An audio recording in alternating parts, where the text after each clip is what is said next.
Hi everyone, I'm Sophia. I'm a senior civil engineering student at Manhattan College. My whole life I've grown up in Catholic school, going to church on Sundays, becoming an altar server, being a part of the choir and the bell choir in which I sang at Mass when I was younger, and then as I got older began playing bells for the Mass, going to Bible camp and youth group. All the things you could think of when someone tells you they grew up in the Catholic Church. But then things in my life started to get a little crazy and I lost touch with the Catholic Church and have had several ups and downs with my belief system within myself and in the Church. One belief that I have always had in my life is that music is an important aspect of the Mass. When you think of music, you think of so many different things because music is such a big part of everything in everyday life. However, I have never fully been able to understand just how important music was in church until I began taking a Catholic Mass and its music class. Through this class, I was able to attend a variety of different Catholic churches and a Protestant church and ultimately was able to establish a better understanding for the music aspects of Mass. After completing this class, I have come to realize how important music is to the liturgy in a Catholic Mass. Growing up in Catholic school and church my whole life, I was exposed to liturgical music constantly and having it shoved down my throat as simply necessary for the Mass. Before every Mass, my school, grade by grade, would meet in the church with our teachers and our principal to have hymn practices where we would rehearse the songs over and over again until the principal liked the way it sounded. These rehearsals included listening to the tune of the song played on the organ, humming along to the song, opening our mouths and making sounds along with the melody of the song, and lastly, singing the words to the song. These parts were done as many times as the principal seemed fit. We would have these hymn practices to ensure that everyone knew the songs and would participate during the Mass. On top of these rehearsals, I joined the bell choir in 5th grade and remained in it through 8th grade. For this, we would meet once a week after school and have practice, and then we would have additional practices before Masses or events in which we would be playing. At the time, all these rehearsals seemed so pointless and time-consuming and just a means to get out of class for a while. However, now I can see that it was such an important part of the Mass and the participation levels at Mass. In class, it was discussed that the congregation only had a few minutes of actual participation during the liturgy, and the music was the biggest part. I have always had to recite various songs and responses, so they just became a sort of muscle memory when they needed to be said. After having read Swain Chapter 10 on traditions of popular liturgical music, I was better able to understand the breakdown of how songs are created so that the different melodies all work in harmony.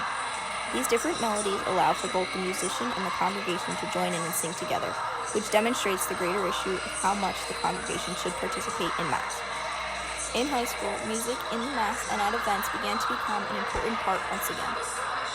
There were many songs during Mass that would get everyone on their feet, and all the grades from 6th through 12th grade would get excited and join in and sing along with the choir. Some songs even had everyone clapping or cheering along. For example, while this was not at a Mass but at an event within our school, Ring Day is a very important and special day to every student no matter the grade. Each year, sophomores, juniors, and seniors choose a song, practice it, and perform it on this day. It is very special to the seniors to hear the sophomore and junior classes singing a song for them and rooting them on. Additionally, this day, along with certain Mass days and other important events, have several chants that are known by all the students. These chants make me think of the idea mentioned in Chapter 10 about creating songs for the lowest common denominator. All the chants are simple words strung together in short phrases that are easy to learn no matter what grade you're in. Here's a video demonstrating the songs sung by both my grade personally and two of the many chants that are used frequently. The first chant is a senior-led chant where all grades participate in the responses of the chant, and the second is a senior-started chant that is followed by responses of each grade in decreasing order.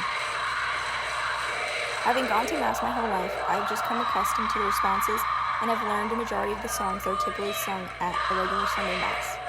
It is not until now that I realize these songs are not just random tunes or songs being played, but that they set the tone for the entire Mass. One of the readings for class illustrated the different musical tones that are given for various Masses and how the songs are picked for each Mass depending on the season in which we are in.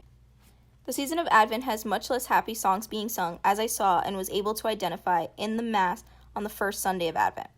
For example, during the season of Advent, O Come, Emmanuel is sung to get our hearts ready for the birth of the baby Jesus, but it is not sung any other time in the liturgical year. I think growing up, I just went along with the music and made no connection to the readings or the liturgical season.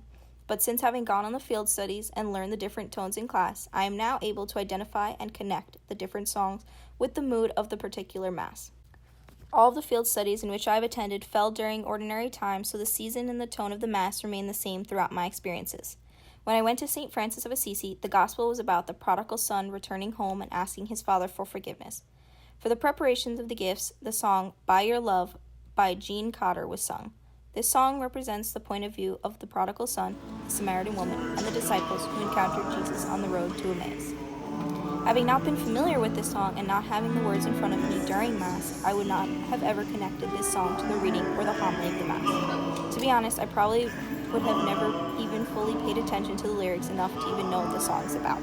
At St. John's, I had a much harder time connecting the music to the liturgy, but I do feel like the song Whatsoever You Do connects to the gospel for that week.